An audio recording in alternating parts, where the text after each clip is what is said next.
ragazzi da un veneziano al volante. Ebbene sì ragazzi, oggi sono al comando di una nave cargo. Sì, sono stato contattato dalla compagnia in quanto persona competente di fondali e di maree e quindi sto trasportando un carico di schede video e attraverseremo il canale di Suez a breve, arriveremo nel porto di Venezia tra qualche giorno. Questa nave ha anche il pilota automatico, mi dicono, mi sembra di aver letto qua sulle istruzioni, ecco, quindi cosa volete di più? Bene, attivato e ora adesso devo farmi un bel riposino e ci vediamo dopo, ciao fioi! E potrebbe essere una giornata decisiva per sbloccare il canale di Suez ostruito da una nave porta-container arenata.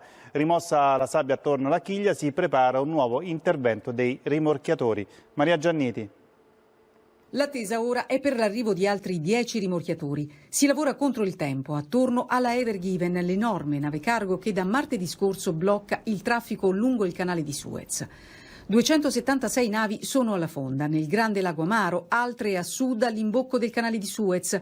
Il blocco della grande autostrada del mare, passaggio fondamentale per le navi che dall'Asia e dall'Africa fanno rotta verso il Mediterraneo, ha interrotto una parte importante del commercio mondiale. L'armatore giapponese, proprietario della nave, spera che in giornata la Ever Given possa essere liberata. Anche gli Stati Uniti hanno offerto il loro aiuto, pronti a inviare un team di esperti della Marina.